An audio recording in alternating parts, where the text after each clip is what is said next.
Bonjour à tous, j'espère que vous allez tous bien par la grâce de Dieu, que votre week-end s'est bien passé sous le regard du Seigneur comme d'habitude. Jésus vous aime, il ne faut jamais l'oublier.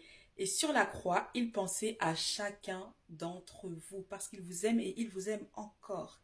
Et son amour n'est pas inaccessible, son amour est plus proche que ce qu'on pense, il est juste là, il est partout et il s'appelle Jésus-Christ de Nazareth, le roi des rois et le Seigneur des seigneurs. Donc, là, il est 4 heures du matin. Voilà, 4 heures du matin. C'est vrai que dans la journée, du coup, c'était hier, voilà, hier. Je lisais un passage dans la parole de Dieu et le Seigneur me disait que j'allais le lire, ok? La journée est passée jusqu'à même, voilà. Et puis, à un moment donné, quand même, j'étais sur le groupe chrétien Ecclésia. Et il y avait un frère, justement, qui parlait de sa situation et qui témoignait. Et ça faisait totalement écho à la lecture que j'avais eue et que le Seigneur m'avait demandé de lire avec vous. Et à un moment donné, je sais plus ce que je faisais. Et d'un coup, comme ça, je me dis, oh, je vais allumer la lumière et tout, là, là, là. Et on est là. Parce que quand le Seigneur parle, ce n'est pas en vain. Moi, je me disais que ce serait peut-être demain. Et en fait, non, c'est maintenant, à 4 heures. Donc, je vais lire au nom du Seigneur. Alors, moi, à la base, c'était du verset 22 au verset 32. Mais en fait, je remontais et je me suis dit que j'allais lire le livre de Luc, chapitre 12, du verset 13 au verset 22, parce qu'il y a une continuité. Alors, je lis au nom du Seigneur. Luc 12, verset 13. La parabole du riche fou. Du milieu de la foule, quelqu'un dit à Jésus, Maître, dis à mon frère de partager notre héritage avec moi. Jésus lui répondit, Qui m'a établi pour être juge ou pour faire vos partages? Puis il leur dit, Gardez-vous avec soin de toute soif de posséder, car la vie d'un homme ne dépend pas de ses biens, même s'il est dans l'abondance. Il leur dit cette parabole.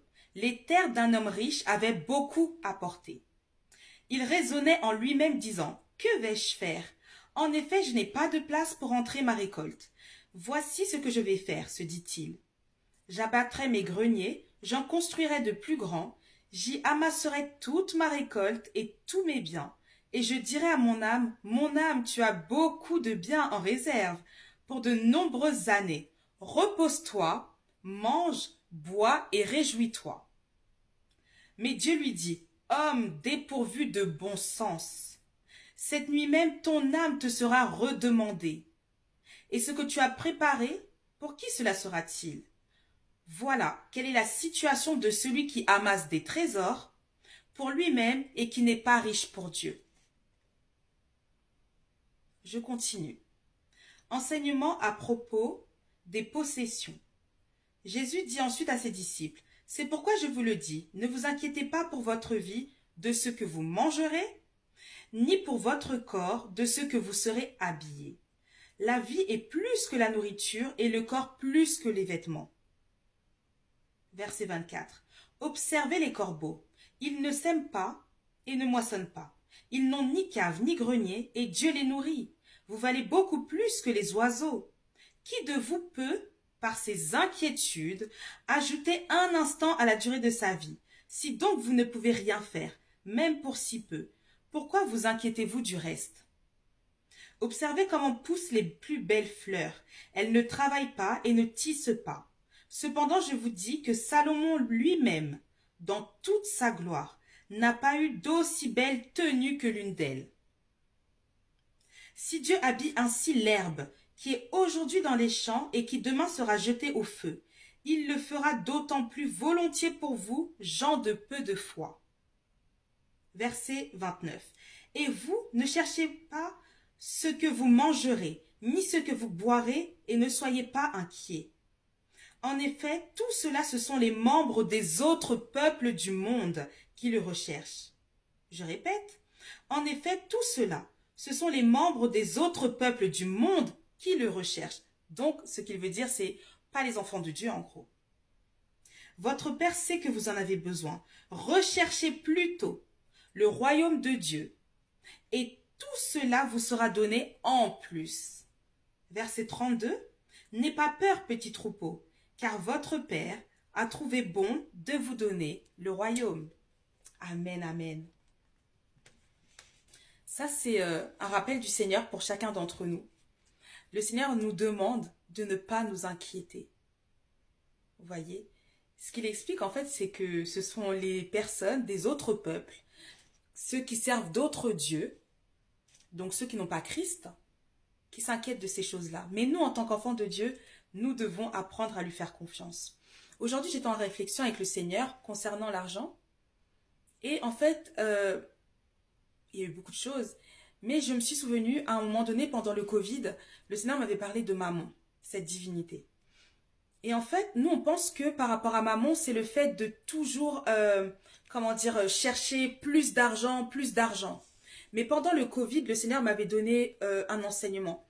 Il me disait en fait que le fait aussi d'économiser à l'excès, eh bien, il était quand même là.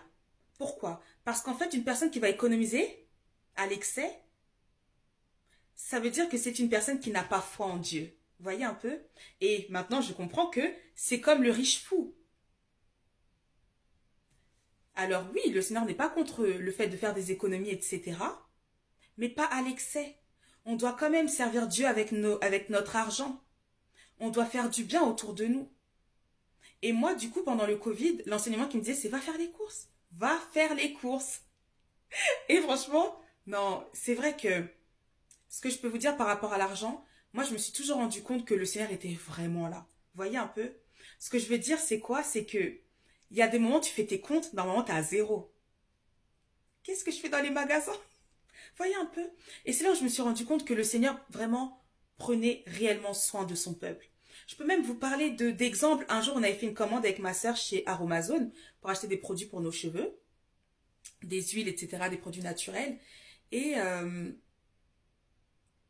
un moment donné, le Seigneur nous dit j'ai doublé votre commande. Comment ça, t'as doublé notre commande? On comprend pas. Et moi, du coup, je me dis oh, quand même, et tout, hein. Donc, je vais regarder sur mes mails pour voir est-ce que je n'ai pas été débitée 2 fois. Et non, on a vraiment reçu chacune notre commande. La commande a été doublée. Et je pourrais vous donner plein d'exemples. Je me souviens, quand j'étais plus jeune par rapport à la dîme, un jour, j'avais donné tout ce que j'avais 20 euros à l'époque. Et donc, je le donne, et puis avec plaisir, j'étais contente. Et après, je rentre chez moi, mon père, il me dit, tiens, Maga, 20 euros. Je dis, comme ça, quoi, tac, tac. Tout ça pour dire que le Seigneur, il veille sur son peuple, il veille sur nous. Et ce qu'il nous demande, c'est de lui faire confiance. Vous voyez? Il ne va pas nous mettre dans une situation où on sera vraiment dans les problèmes. Mais pour ça, effectivement, il faut comprendre les principes du royaume, ça c'est vrai. Et nous devons aussi marcher dans l'obéissance avec le Seigneur. Euh, le Seigneur nous fait passer à chaque fois par différentes saisons, normalement, et si on se laisse conduire par lui. Des saisons d'extrême abondance, des saisons où on va commencer quand même à faire un peu plus attention. Mais durant chaque saison, il y a des enseignements à avoir, vous voyez? Une personne qui n'a, par exemple, l'apôtre Paul disait quoi? Je sais vivre dans la richesse, mais je sais vivre aussi dans la pauvreté. Je sais vivre aussi dans l'humiliation. Mais ce qu'il dit, c'est qu'à chaque fois, l'Éternel est avec lui. À chaque fois. Et en fait, c'est ça qui rend notre témoignage fort. Quand on comprend de quelle manière Dieu nous bénit, on est capable aussi d'enseigner les personnes sur l'argent. Un jour, je parlais avec une personne. À plusieurs reprises, il me disait, oui, je vais venir avec toi à l'église, etc. Bon, le temps est passé. Et un jour, il m'appelle, il me dit, j'ai beaucoup de problèmes. Bon, à ce moment-là, il cherchait aussi une copine, une femme, hein, voilà. Et moi, de ce que je comprenais, je lui expliquais, je lui disais, mais pour Dieu, c'est pas ça la priorité pour ta vie. C'est que déjà, tu puisses le connaître. Et lui se chargera de toi. Et on parle, on parle, on parle. Et il donne sa vie à Christ durant notre conversation. Et ensuite, il ne me parle pas de femme, mais il me parle de sa situation financière par rapport au fait qu'il a un loyer à payer, ok? Et j'ai dit, mais maintenant, bienvenue dans la maison de papa. C'est ton père. Prie, prie. Il a prié avec moi au téléphone. 10 minutes après. 10 minutes après. Il m'appelle, il me dit, il y a une personne qui m'a expliqué qu'elle me cherchait depuis pour me remettre une enveloppe. Vous voyez un peu? Dieu est fidèle. Dieu est fidèle, mais on doit lui faire confiance. C'est comme l'histoire des apôtres, des disciples de Jésus qui étaient dans la barque et l'eau est en train d'entrer dans la barque. Et ils commencent à avoir peur, ils se disaient mais on va mourir. Et eux, ils sont là, ils essayent de trouver une solution.